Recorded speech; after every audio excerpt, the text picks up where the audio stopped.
Hear from Hannah Veneer from the University of Liverpool, who explains why the forecast was developed in the first place.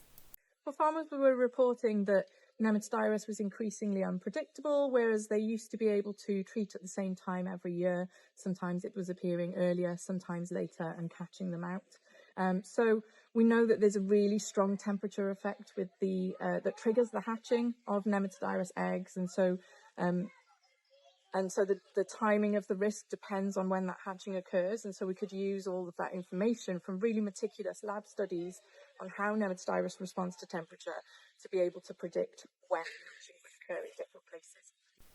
And so does that risk vary from year to year, Hannah? Yeah, from year to year on the same farm, also between farms, between fields even, depending on the aspect of the field, whether it's shaded and so on. Yeah. What can the hatching forecast tell us, Hannah? And perhaps more importantly, what can't it tell us? So it tells us, based on what we know about the temperature requirements for Nematodirus, when we think hatching will occur at that specific location where that weather station is found. What it doesn't tell you is exactly when it's going to happen on your farm. So you need to look at where that weather station is and adjust that for how far away it is from your farm, how the difference in height above sea level, the aspect of your fields and so on.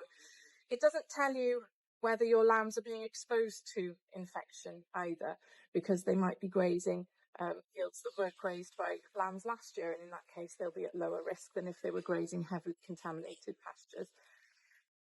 Which lambs are at greatest risk?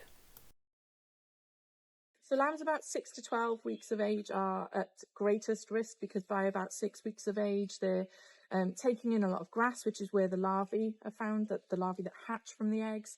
And also by about 12 weeks they should have developed some immunity, or the immune system is more developed by about 12 weeks. They might be at risk a little bit earlier than 6 weeks of age if the ewes are not milking well, or if the ewes have multiples, and so they might be grazing a little bit earlier, or taking in more grass than they usually would at that age. Yeah. Can fecal egg counts help determine nematodirus risk?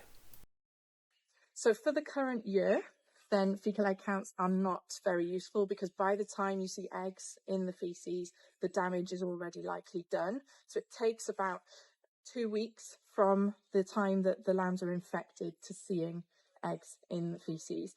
And so the fecal egg counts really are useful for planning your strategy for next year. So you can log where those lambs were when they were shedding eggs, and then you can mark that as a potentially contaminated or a definitely contaminated pasture. So any lambs between 6 to 12 weeks of age grazing that pasture around the time of hatching next year would be at risk. How important is the range of lamb ages within a group?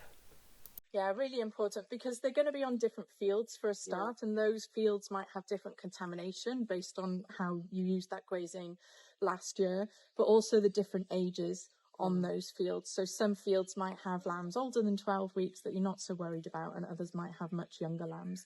And so those would be the ones that you would worry about. Yeah.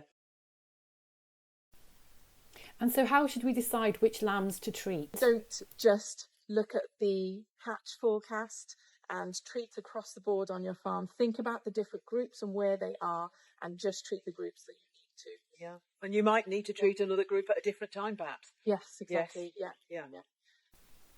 Thank you for watching this video. For further information, please visit the SCOPS website.